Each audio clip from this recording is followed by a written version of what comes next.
Hi, good morning, everyone.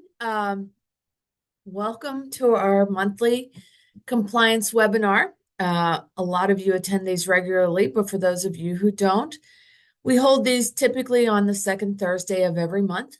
I'm Ann Lavelle, and I typically conduct these. In a prior life, I was a partner in a large firm that did management side labor and employment law for almost 25 years.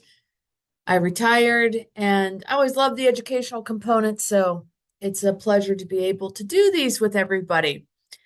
I don't know if this is good or bad, but let's see here. One second. It was saying I was muted. I hope everybody heard those pearls of wisdom there. Um, I don't know if this is good or bad, but we're about to do what I think is like the fifth OBBA webinar, the big beautiful bill. Who knew there would be so much to share about it? For those, okay, somebody's saying I can hear you. Good. Okay. For some reason on my screen it flashed up, you're muted, and I was like, I don't think I am, but me and technology don't always go together. So anyway, I'm glad everybody can hear me. Wouldn't want to miss a word, I'm sure. Anywho, some of you are clients, some of you are friends on here. For the clients who attended the client only webinar last week on this topic, you'll hear some material that's the same, but I'm taking a different sort of spin on this morning. It's not just what you need to know, but why you should care. Because one of the main goals in HR is avoidance of lawsuits, right? And you can't always 100% avoid those, but we'll talk about why the plaintiff's bar is kind of excited about this law. And it's not just because it helps employees, it's because it actually helps the plaintiff's bar in a certain sense. So we'll talk about that. We'll talk about what you need to know. We'll talk about the risks that are out there as this law has evolved. So at the beginning of this is kind of what we're going to talk about today. The risk is out there is the weekend warrior with the calculator who runs to get some help. We'll talk about him or her and how that can reflect. We'll talk about the no tax on overtime and the tips issues, the reporting challenges, and what's coming up in 2026, because the reporting challenges for 2025 were different than what's going to happen in 2026. All right, at the beginning of each of these compliance webinars, if there's a significant legislative update or a court case or something like that that might impact everybody, we tend to discuss it just briefly so that you're aware of what is going out there. So the EEOC, and you might have heard this in the news, withdrew their guidance on harassment. What is guidance? Guidance is just sort of a document that the EEOC publishes. It doesn't have the full force and effect of a law or even a regulation. It goes laws, regulations, guidance in terms of precedent or authority. And the EEOC decided about 2 weeks ago that they were going to withdraw this. They withdrew it. You might say to yourself, why in the world would they want to withdraw guidance on harassment? Isn't it still illegal? Yes, harassment is still illegal, and you still have to provide training. You still have to take reports seriously, make sure your supervisors know to run them up up to senior management to handle. They can't sort of handle them sort of off the cuff or whatever. None of that has changed, but they withdrew the harassment guidance. So why? What does that mean to us? Well, most commentators out there who are looking at this believe that the reason the guidance was withdrawn, which was from 2024, is that it included examples of same-sex harassment, same-sex sexual harassment, harassment based on gender or gender identification, and things like that. And obviously, and we're not getting political here, I always try to stay apolitical. The current administration has shifted its focus and, in fact, said, hey, there's only two genders. We're only going to recognize two genders. Anything else is impermissible. And there's been a lot, pardon me, at the collegiate level surrounding trans athletes and the Department of Education going after that and all that that's out there. That's why most people think this was pulled, is this guidance contained examples that perhaps are inconsistent with the current administration's view of how things should be handled. Just because the guidance got pulled does not mean that it reverses the Supreme Court case, which specifically recognized that harassment can be based on sexual orientation and gender identity. So, what does this mean to you? In my opinion, very little right at the moment, because you're still going to proceed as you always have with harassment policies, training, and handling reports.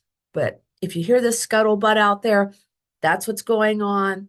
Probably in anticipation of some of the Supreme Court cases coming up this year that probably will decide whether or not trans folks can use the restroom or the locker room or whatever of the gender that they identify with.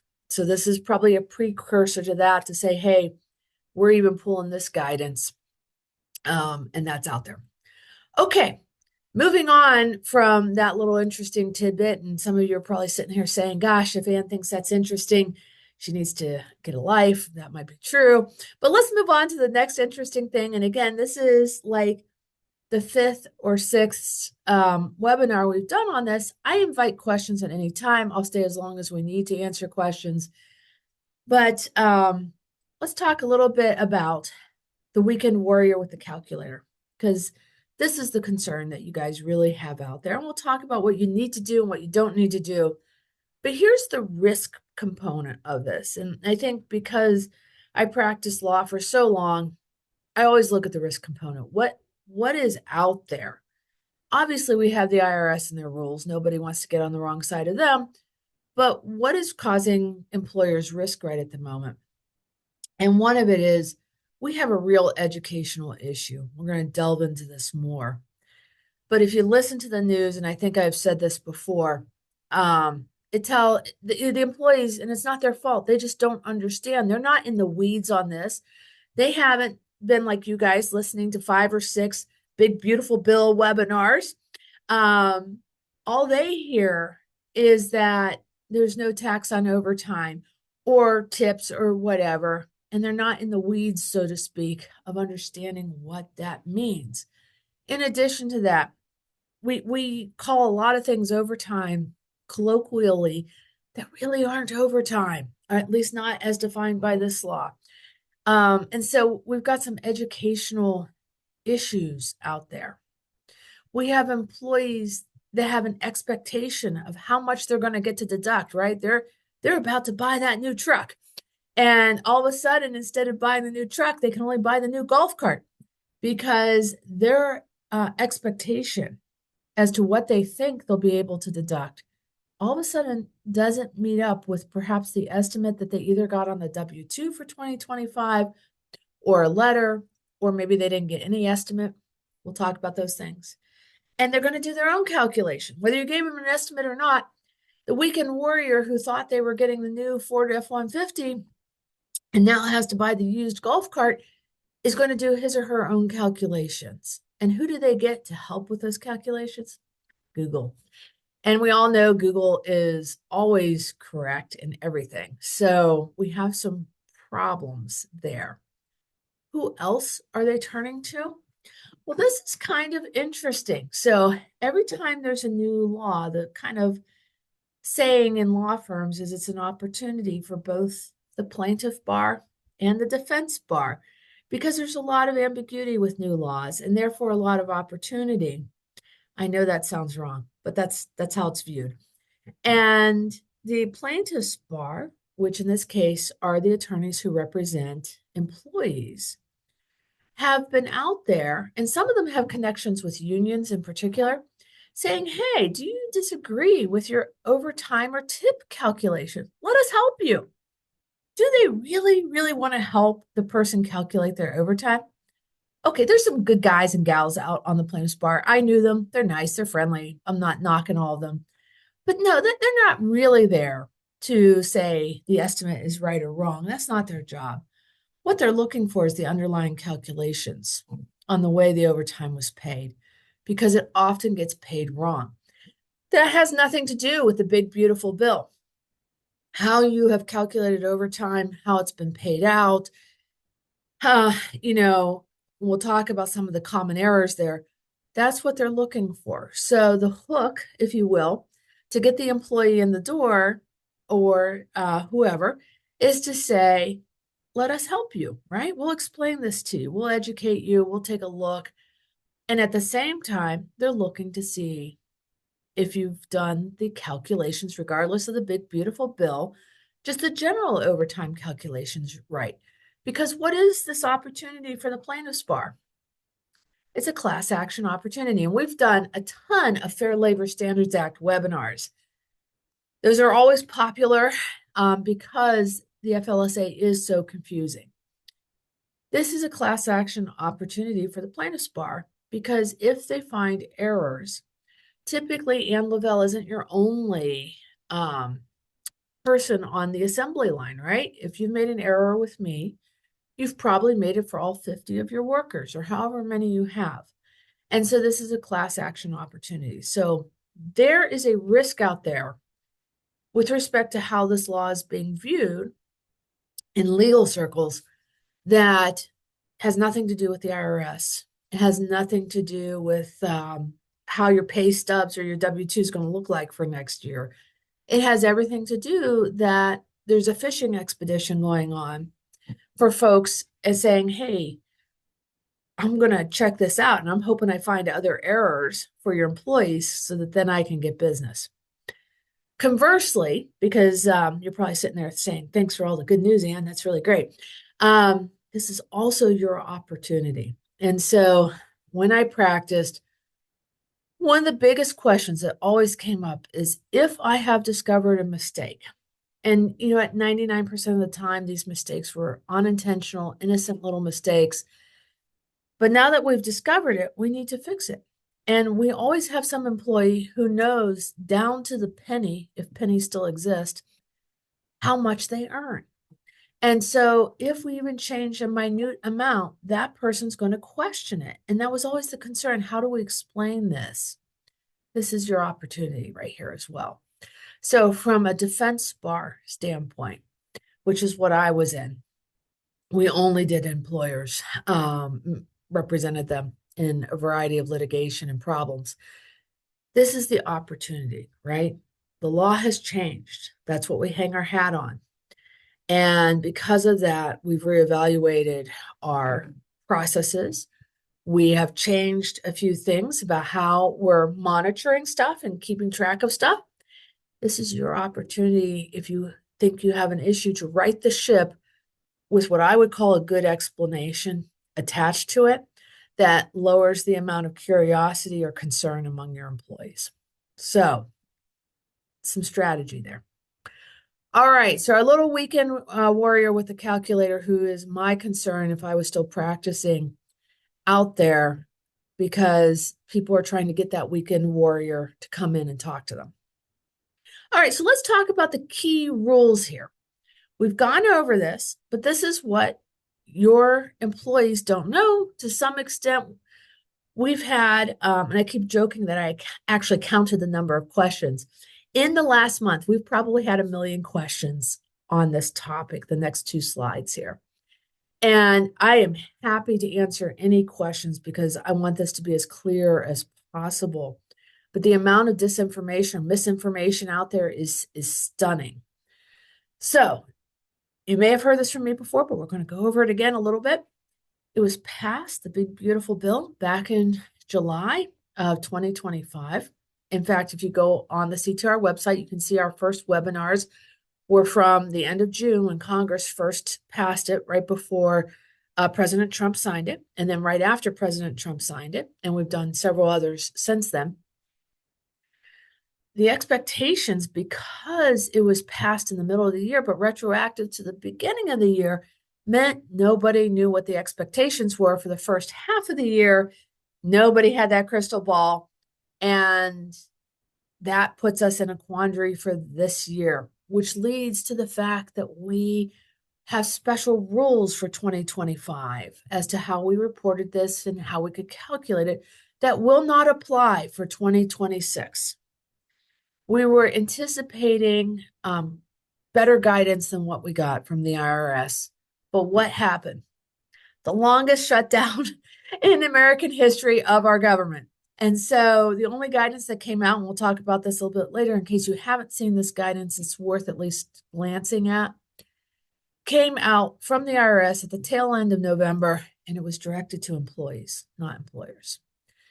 So we got stuck a little bit. It happens. One of the things a lot of employees don't know is there's caps on this. You can see the caps there on the screen, and it phases out starting at 150 or 300,000, depending on whether the person is married or filing jointly or not. Most importantly, it is only a deduction of federal income tax for the premium portion of the overtime pay, that 0.5 in the very simplest of calculations, which having talked to a lot of you over the last month, a lot of you don't have just the simple 1.5 calculation out there. You know, you're doing something more complex, or you have shift differentials or whatever it is. But in a very simple example here, if you pay 1.5 times the regular rate, it's only the 0.5 that's deductible. So in my very simple example here, if we had an employee whose regular rate was $20 and the overtime rate was 30. Oh, somebody's saying I have an echo. I'm sorry. Maybe I'm just being passionate about this and being too loud. I apologize for the echo. I'm not sure why there's an echo. I'll sit a little further away from the speaker. Maybe that will help. I'll try to control my passion over the big, beautiful bill so it doesn't echo. The deduction is only the $10, nothing more. All right. The other thing, and this is where it's tripping a lot of people up, and all of your employees seem to be a bit confused about this, is it's only on what we know as the Fair Labor Standards Act, the FLSA, Section 7 overtime, which means it's only the time that is worked over 40 hours in a single work week. You all should know what your work week is. We'll talk about that more later. It shouldn't really change absent really rare circumstances. There's no other overtime, no matter what we call it, that's countable as part of this deduction. So the IRS doesn't count overtime that's paid pursuant to a collective bargaining agreement. Now, I had a great question because this caused some confusion for an employer yesterday. They have a collective bargaining agreement. Part of it says you're going to pay time and a half for hours over 40, which is the correct legal standard, and collective bargaining agreements, CBAs, often reiterate what the law is. And then it also said in certain circumstances, it's going to pay double time. And the employer said, so because it's in a CBA, none of it counts? No, that's not correct. It's a more generous CBA. So to the extent that CBA said, we're going to pay for overtime at 1.5 rate for 40 hours actually worked, and we'll get to what actually worked means. Yes, that 0.5 is deductible. The double time, if that represents time over 40, only the 0.5 is deductible, not the full double time. Half the double time is deductible.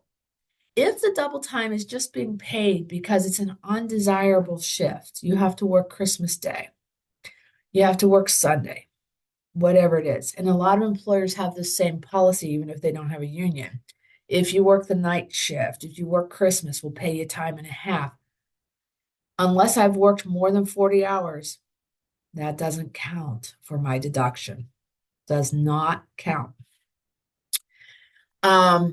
We're also looking at actual hours worked. So if I worked 50 hours in a week, or if I had 50 hours on my time card in a week, or on my computer time card, I'm showing my age here, but 20 of that was vacation or sick or PTO, I have no deductible overtime because it's hours actually worked.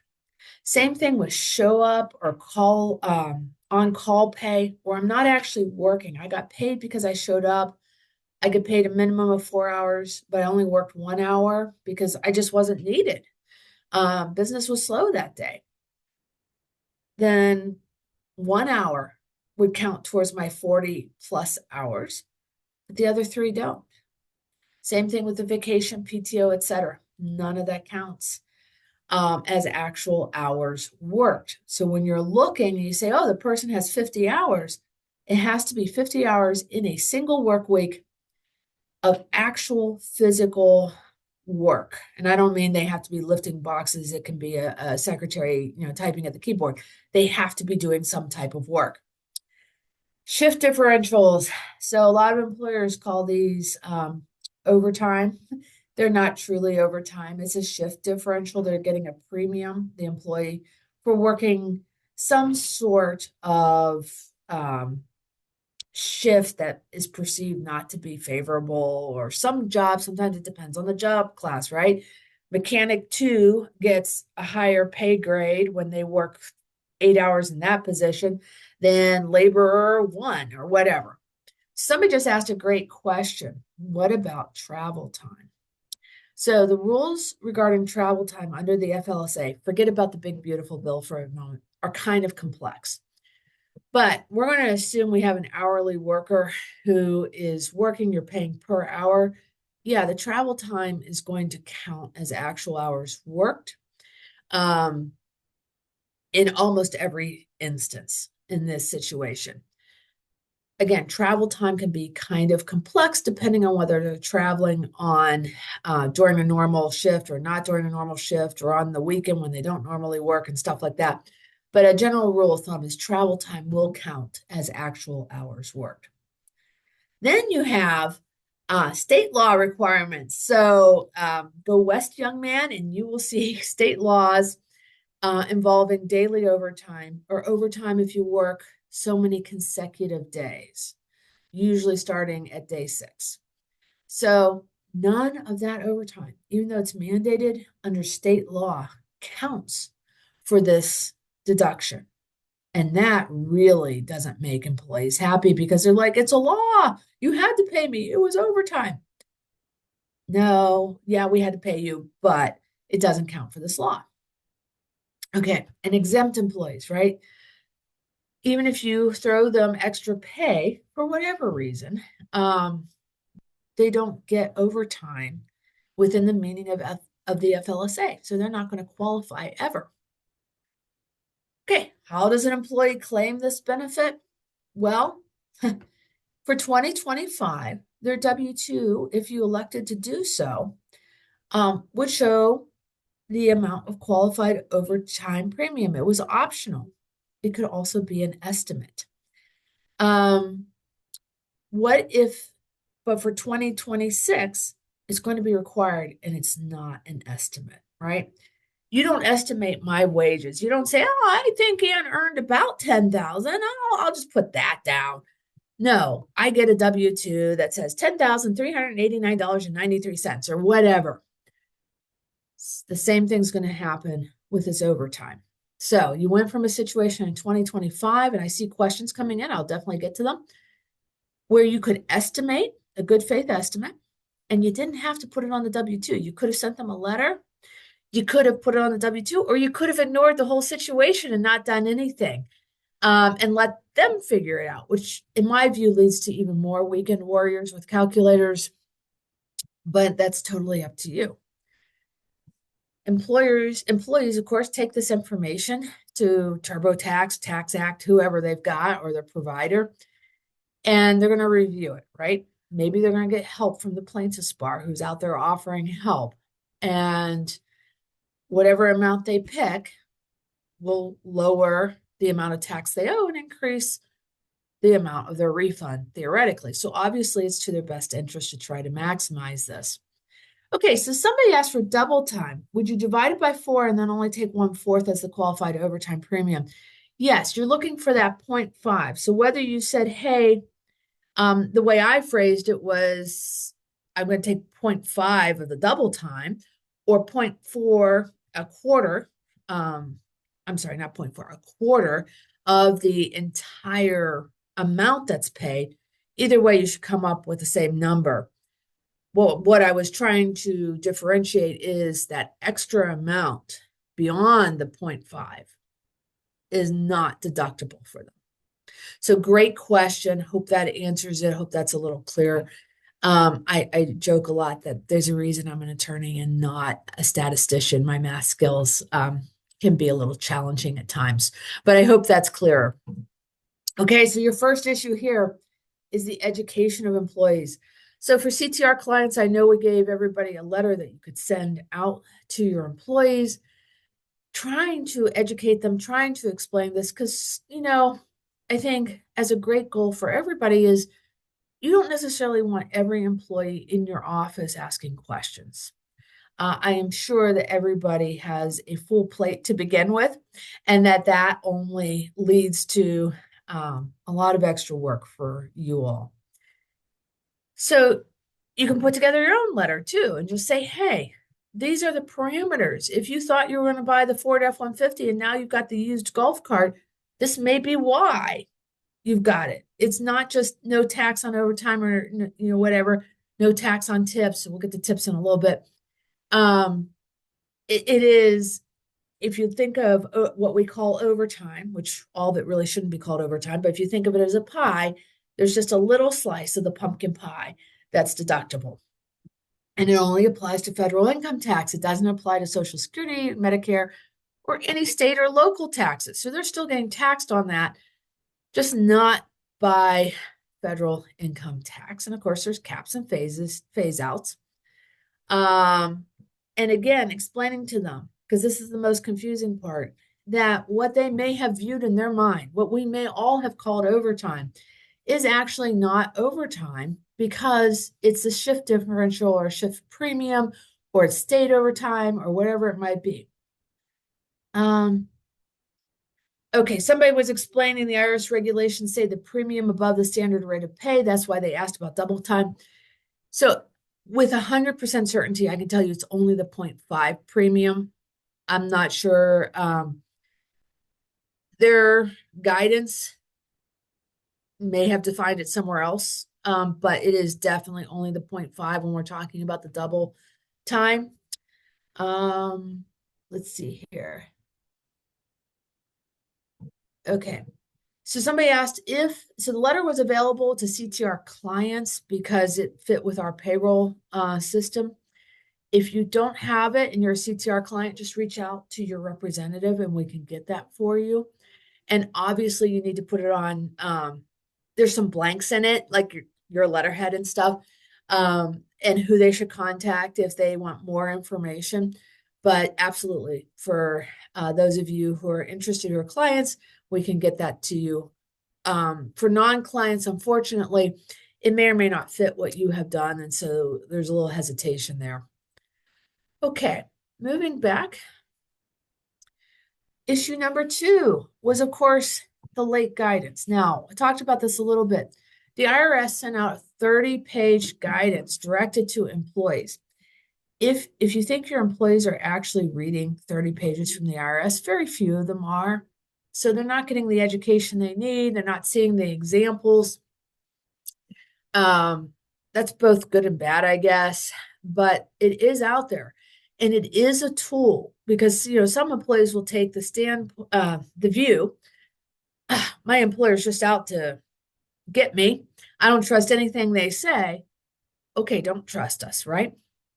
Here is the guidance. Here's the link to the guidance. Read it for yourself, and you too can come away either curing your insomnia or better understanding what this means as an employee, because it is directed to employees. It shows all sorts of examples, including some of the trickier examples with local government, which we won't get into because most of you don't have police forces and stuff that are out there. So it explains to them, it gives them examples if they care to read it. And the weekend warrior with the calculator might take the time to read it, which might be helpful. So a lot of you at the end of the year were faced with the conundrum of whether or not to provide a good faith estimate or not. It was totally up to you in 2025. That's that was your judgment call to do or not do. If you didn't do it and you're now getting inundated with questions, there's no time limit on sending a letter saying, hey, here's our good faith estimate. And it does have to be a good faith estimate. You can't just be like, I'm going to, spin the wheel with magic 8 ball and try to figure this one out. It has to be good faith. But what the IRS said is we're withholding penalties. So we're not going to penalize the employer. So in IRS land, there's different types of penalties. And the penalties that most folks were focused on was the ones for negligent filing. Negligent filing means you just didn't know what you were doing. You put the wrong amounts on everything. And in this case, the IRS said, hey, we're not going to go after you for that because we realize you didn't have the first 6 months of the year to figure this out. For 2026, there is no waiver of those penalties. So you need to be as precise as you were for the income the person made. You don't use the magic 8 ball for that. We're not going to use it for the premium amount of overtime either. Okay. The third issue you'll have is you have employees going to file their taxes, and TurboTax and places like that are saying, hey, just take a third, right? Take a third of your overtime or what you got paid. In my example, like that $30, just take the 10. You're all good. Why are tax providers saying that? That was one of the options that the IRS indicated would be reasonable, given that you didn't have time to go back and break out everything from the first half of the year. So you might not have had a system that would capture in the first half of 2025, oh, that 20 hours in that week, Ann Lavelle was on vacation and didn't actually perform work. And therefore, the 50 hours for that week, she shouldn't have gotten overtime. We were more generous, and there's nothing wrong with being generous, than we needed to be. You didn't have a way to know that that wouldn't be acceptable for the end of the year. And so when you do the 1/3, I might get a slight benefit out of that because you didn't parse out certain things. Maybe you didn't parse out state overtime. Maybe you didn't parse out shift differentials or whatever it was. You didn't parse out double time, maybe. And so maybe I get a benefit. I will say we have run a million calculations here. Again, I counted. And sometimes it actually works the other way. It can, if you use a third, underestimate time just based on how some people have their payroll set up. But so it can go either way. And so the IRS is sort of like, well, hey, if you use a third, it's an average. That's great. Hopefully that's not grossly overstating or understating what was owed and close enough for 2025, not 2026. A lot of employers will say, well, gosh, if I put that on the W-2, that's like an official filing.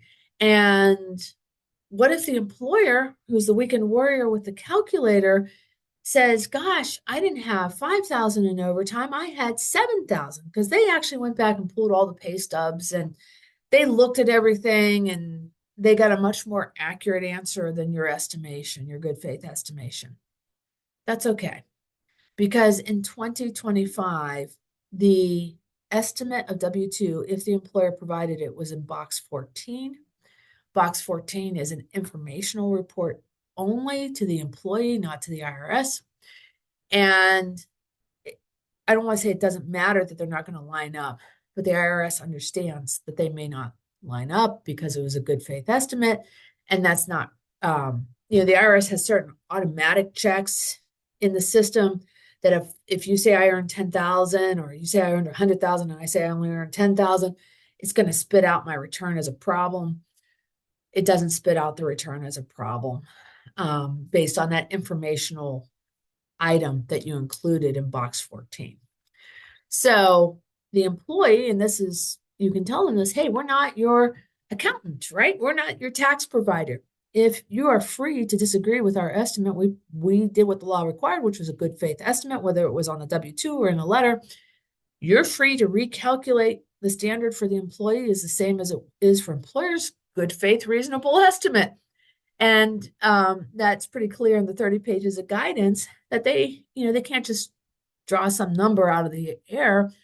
But if they disagree with your number, that's fine. They can put what they believe to be the right number in, hopefully being honest and using good faith to do that. Okay. All right. Okay, somebody asked a very detailed question about tips. I'm going to hold that to the end because I don't think it's generally applicable, but we'll get to that. So, miscalculations, not just for the overtime premium. We kind of talked about this. What the plaintiff's bar is looking for is miscalculation of the underlying calculations for overtime that have nothing to do with the big, beautiful bill. And oftentimes, those do have to do with shift differentials or bonuses or things like that. The opportunity for employers is this is your excuse. This is your opportunity to say the law changed. We relooked at everything. We're complying with the big, beautiful bill. And to comply with that, we are changing certain things. That helps you explain the change. Okay, so common mistakes that the plaintiff's bar is out there looking for. And we've actually done seminars or webinars that talk about almost all of these. So if you want a more in-depth dive, and I am happy to answer questions about these, but we're going to sort of skim over them. Do you know your work week? So the question I got earlier this week was, well, does it matter if the employee works the time on a weekday like Monday versus Sunday? When do I count the 40 hours? I was slightly concerned. So this is a fundamental principle, and so many of you here might be concerned like I was about that question, but if anybody doesn't know, now's the time to make this clear in your handbook as well, or policies, or wherever you keep this stuff. You, as the employer, have the right to set whatever work week you want. And generally speaking, it does not change. The only time it changes is I've seen it change if like company A buys company B and company A had a different work week and they want to get them on the same page. That's fine. But you literally want a work week, particularly if you have overnight shifts or you run a 24-hour cycle that says, hey, at let's say Sunday at 11:59 p.m. through, or Sunday at midnight through 12:01 the next day. I'm saying that wrong. What I'm trying to say is 11:59 p.m. on one day through midnight a week later of the week. You can pick any days you want. You can pick any times you want too. If you wanted it to line up with shifts, you could pick 8 a.m. on a Monday morning through 7:59 a.m. the next week on that same Monday morning. It's totally up to you. But whatever you pick, you stick with it, unless there's really unusual circumstances. So that means it doesn't matter what day of the week I work the time on. It matters which work week I'm in. And I have an example here to kind of hopefully hit this home. So let's say you have an employee who works Friday 16 hours and you're saying, I wish maybe my employees work that long. This is pretty common in nursing to have a 16-hour shift. They often have 2 16s a week. So they work 16 hours on Friday. They work 16 hours on Saturday. Even with my limited math skills, that's 32 hours. Then on Sunday, they start a shift at 8 p.m. and the shift ends at 8 a.m. for a total of 12 more hours. They started that shift in work week 1. Do we have overtime? I would love it if we had little buzzers here that people could chime in. So in my example, where their work week ends at Sunday at 11:59 p.m., we don't have overtime. It may have started in week 1, work week 1, but only 4 hours of that were worked in work week 1. We don't have overtime for that week. What about the next week, right? We have Tuesday, don't forget Sunday, we have 8 hours there, right? Because part of that time was working the second work week. So we have 8 hours from Sunday, which was really Monday morning. We have 8 hours from Tuesday, that's 16. We have Wednesday and Thursday are 16 as well. Do we have overtime in that week? Yes, we do, right? We have the essentially 40, I'm going to do the math wrong here, 48 hours. I don't know, I'm getting the math a little confused, but we're over 40 in a single work week as we defined it. And so for those hours, we would owe overtime. Okay. Whoops. What if we had the following scenario, just to be clear here? Same work week. We have 8 hours every day. They don't work Wednesdays, but they worked on a Saturday. Do we have overtime? No, we don't. And even if you paid extra for Saturday because it's considered a less desirable shift, it's not overtime. It's in the same work week. We have a total of 40 hours actually worked. The caveat here is some states require overtime for more than 8 hours or 10 hours in a day. So in our prior example, this person might have earned state overtime when they worked 16s, but they wouldn't have earned FLSA overtime. In the prior example as well, the person, if they had worked 6 consecutive days, might have gotten state overtime, and they didn't actually work 6 consecutive days necessarily. I'm sorry, they did Friday, Saturday, Sunday, Monday, Tuesday, Wednesday. So they worked 6 days. They didn't work the 7th day, but if they had, they would have gotten state overtime. Still not deductible overtime under the FLSA. Okay, so just be aware that, states are out there with different laws, but they don't count for the big, beautiful bill. Another common mistake is the average weighted overtime. So this happens with a ton of Weighted average overtime is a I'm sorry, my phone just decided to talk back to me. I guess Siri thought I was talking to her. In any event, the average weighted overtime, let's say you have the same work week as above, okay? But Monday through Friday, we work 8 hours. And again, I was keeping the math simple for yours truly here at $10 an hour. And on Saturday, we work 8 hours at $12 an hour because it's a shift differential. It's perceived to be less favorable. Do we have overtime? And if so, what is the overtime rate? The mistake employers make over and over is they just pick a rate. They'll pick either the 10 because most of the hours were worked at $10 an hour and say, okay, the overtime rate's 15, or they'll pick the 12 because the overtime hours, the last 8 hours that put them over the 40, were at the $12 rate. Neither one is correct. So how do we calculate that overtime premium? Well, we do have to use math, I'm sorry to say. We have 40 hours at $10 an hour. That's $400 total for the work week. We have 8 hours with a shift differential of $12. So that's $96. You add those together. And again, the shift differential could be because it's a true shift differential. It could be because of state overtime, a collective bargaining agreement, prevailing wage if you're a government contractor, whatever the reason is that the shift price or value is different. The total regular time paid in that week is $496. We find the average by taking the total time and dividing it by the total number of hours worked. So the regular rate on which we base overtime in this case is $10.33 an hour. And a lot of you are sitting there saying, why would I go to all that trouble? It's a de minimis amount. Who cares? Well, sometimes it's not a de minimis amount. First of all, you can have a huge chunk of the time worked at the higher rate. Second, Pennsylvania doesn't recognize any sort of de minimis exception to the FLSA, and you have to be very, very, very careful if you think you're going to use a de minimis exception anywhere else in the country. And when we do this, we take 1.5 times $10.33, and we recognize that the overtime rate is roughly, because there is a little bit of rounding here, $15.50. The premium that's deductible is $5.17 on that. And you're saying, well, gosh, 17 cents difference, who cares?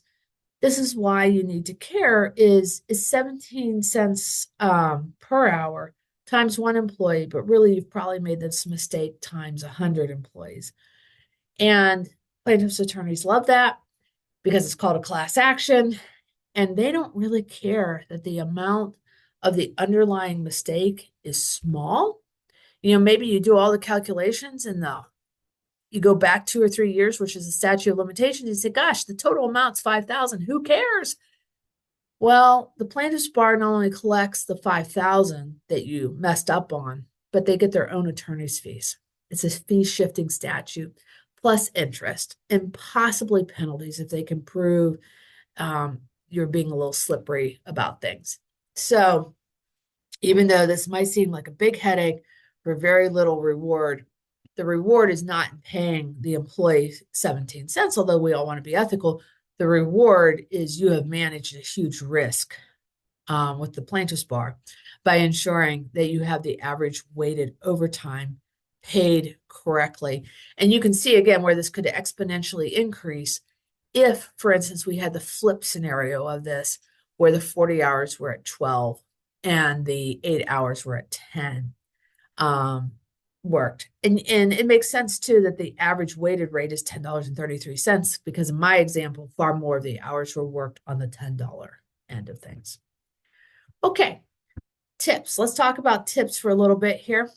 The biggest thing here, they have the similar caps and phase outs, and it's not just every tip in the world is going to be deductible because it has to be a true tip, not a service charge. And we've gone over this before, but it's worth talking about.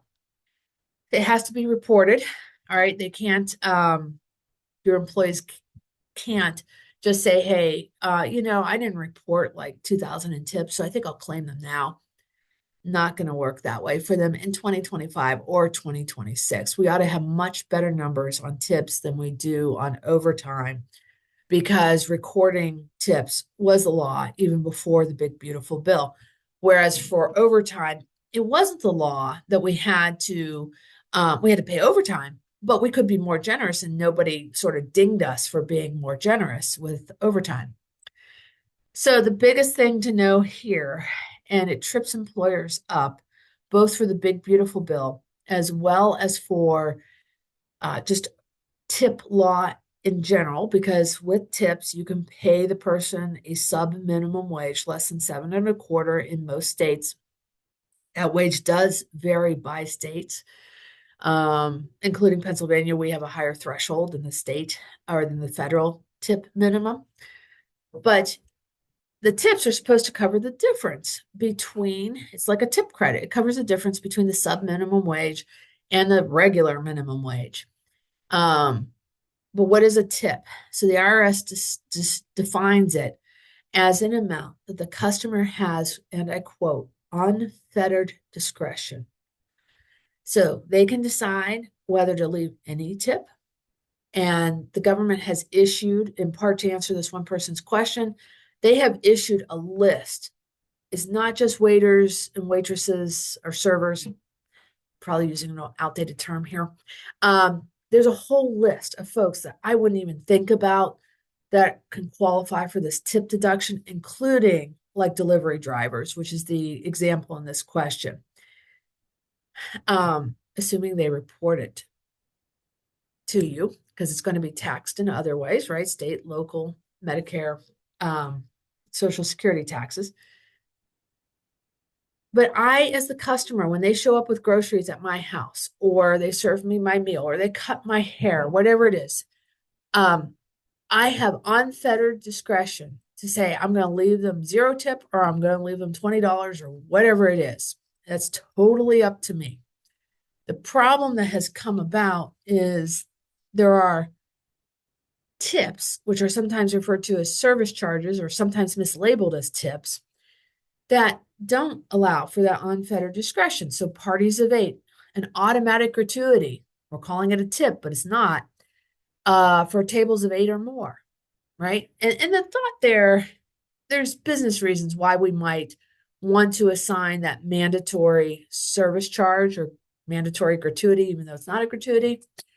But the trouble you get into with that is now the employee, even if you're giving it to them, cannot deduct that because it's a mandatory gratuity and it can't be credited for tip credits.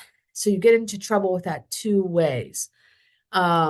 both under the big, beautiful bill, as well as just under typical labor and employment law. And again, the same class action mentality for overtime. If you have done that wrong for Anne Lavelle, who is the server, you've probably done it wrong for all your servers. And that's what the plaintiff's bar is looking for. So unfettered discretion. It doesn't mean you can't suggest, you go to restaurants and it says a 15% tip is this, an 18% tip is this, 20. So the people who are math impaired could be like, oh, that's 20%. I'm good. You can certainly still suggest it, but you can't mandate it. We see this out, particularly on the West Coast, that they add a cost of living fee to bills. That doesn't count as a tip either, even if the employee is getting that. Okay. This is what I was talking about. This is the guidance, the 30-page guidance that will either cure insomnia or help educate employees. It's worth at least looking at as an employer because it does give examples. It does talk about, this is for 2025, how we're looking at things. Again, for 2026, you need to be more accurate. If you haven't been so far, better to start looking at things now than in December and have to reinvent the wheel clear back to January.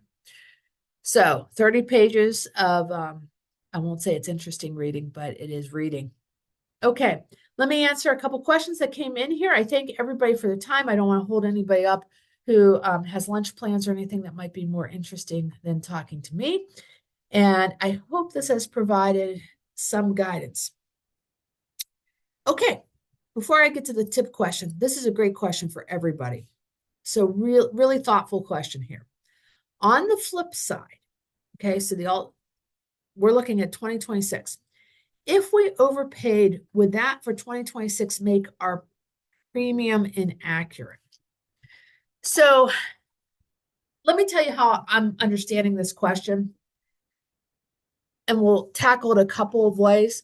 So one of the questions we've gotten is, and I think this is what this person's asking, if in 2025 we overestimated because we used the 1/3 metric, which captured more than it should have, because we didn't parse out vacation, we didn't parse out state overtime, whatever it is we didn't parse out. And so Anne Lavelle for 2025 gets to buy her Ford F-150. But she's going to have a rude awakening in 2026 because we have to keep more accurate figures here. And instead of 5,000 being the tip or being the OT premium as it was in 2025 due to the estimate, now is 2,000. Does that cause a problem? Well, maybe Anne's a little unhappy and doesn't understand, and we have to educate me. From the IRS standpoint, we can say, look, we used a good faith reasonable estimate. We used the 1/3 that you all promoted IRS, and we did the best we could.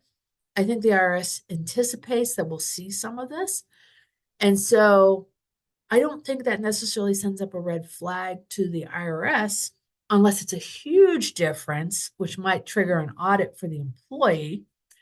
But I think they expect to see some differences both ways. Also, overtime is never guaranteed in future years.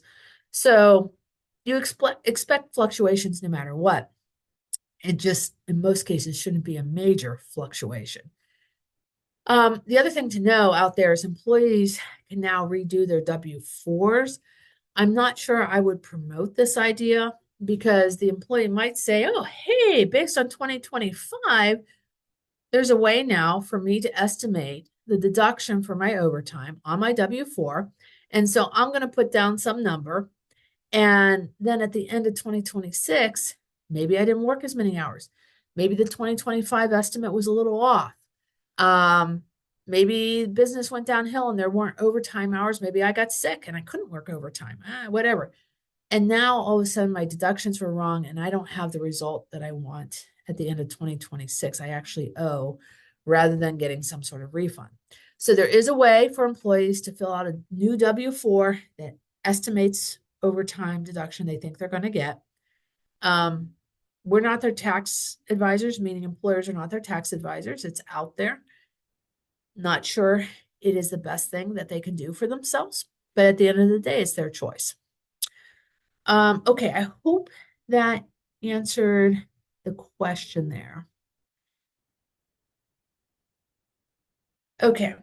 The follow-up to that is if we pay overtime at the higher rate when there were two rates. Okay, so I think we're talking a shift differential here. So let's say we had an example, and please weigh in if I'm misunderstanding this question, but this is a good question too. So in my example, my simple example for the simple math of the $10 and $12, I think what this person is saying, what if our mistake was in favor of the employee? And we didn't do the average weighted overtime, but what we did was we took the higher amount of the shift differentials or the premium pay, and we ran the overtime off the $12. And we did that. We've done it since the dawn of time. We did it for all of 2025. Yes, that will skew your estimate, assuming you used an estimate for this year, because that is more overtime than is required to be paid under the FLSA. Okay, the FLSA requires us to use for the big beautiful bill the average weighted methodology. If we choose to be more generous, either because that's our past practice, it's our policy, it's because of a CBA, whatever, we can do that. But now for 2025, we have to know that we're overpaying in terms of the big beautiful bill. We can still pay the person that's fine. You can always be more generous. We don't have the risk that we have underpaid them under the Fair Labor Standards Act.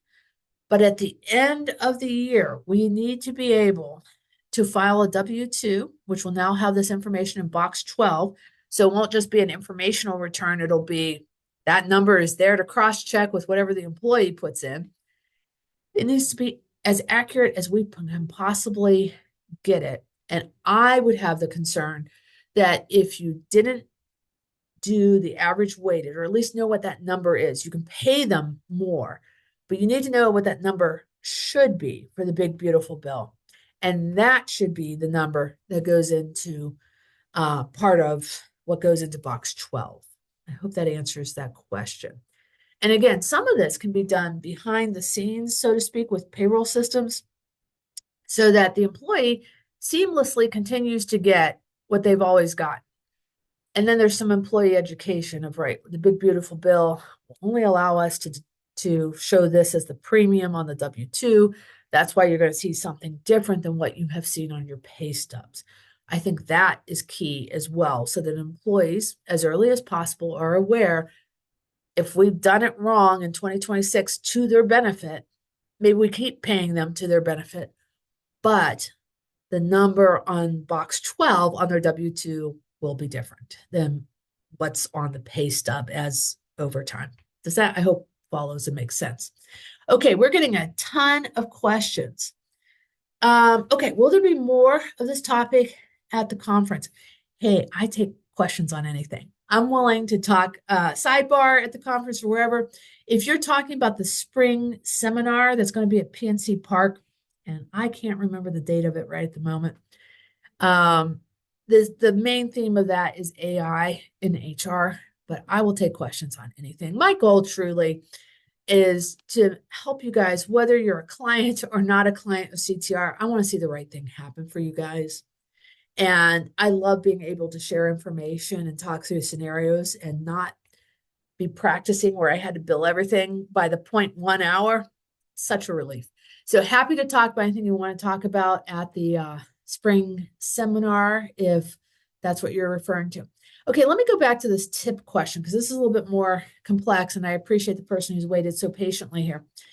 What about tips received from delivering groceries? So again, there's a huge list that the IRS put out way back in like August of job categories that can be tipped. And there's stuff like people who pull, people who sit in the baskets, I can't think what they're called, through the park sort of thing. They're even listed on there. So lots of folks, definitely grocery deliveries count. I rely on that myself. They're great folks who help save me time.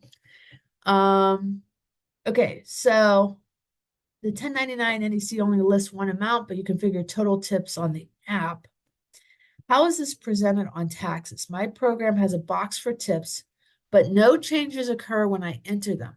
Also, do I deduct them from the total? Okay, so this like sounds like somebody who's doing their own personal taxes, maybe.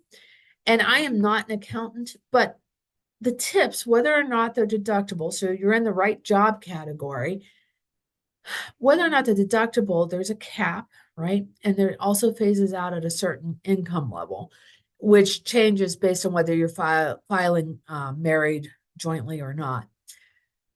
I can't address a personal tax system because I'm not sure why or why not it would change or not change. It should reduce, assuming you meet those caps in the phase out, you're under all that. It should reduce what you owe. One of the issues that we have run into as a payroll company is the turbo taxes of the world. I'm not picking on them, but you can pick on anyone you want, had the same conundrum that we did, that, and all employers did. We didn't know what this law was going to entail for the first half of the year. Then we're waiting for guidance, which then the government shuts down. It's sort of like the perfect storm, right? And so TurboTax and some other folks are sort of throwing out there, hey, just do this, just do that. They don't have as robust a system as they do for other things within their systems on this issue because there was very little to help them with, very little guidance that was anticipated that never came out. So their hands are a little tied themselves. I, again, can't answer a personal tax question there or why that system might say that, but that's kind of where it's at. All right. Is there a box to enter qualified tips? I don't know that off the top of my head. I believe there is, but I'm not sure the number of it. So I apologize for that. I think that's all the questions here. Oh, I prepare tax returns as my second job. Yeah, I don't know what to say about any software for preparing tax returns on that, other than the tips. If the person meets the thresholds and the caps and it is in the right category, which a grocery delivery driver would be, should get that deduction. Okay, I think that's everything. All right, let's hope for warmer weather by the spring seminar. I appreciate all the folks that have held on here this long. Thank you. And hope this is helpful to everybody. Try to stay warm. Take care. We'll see you next month. Thanks.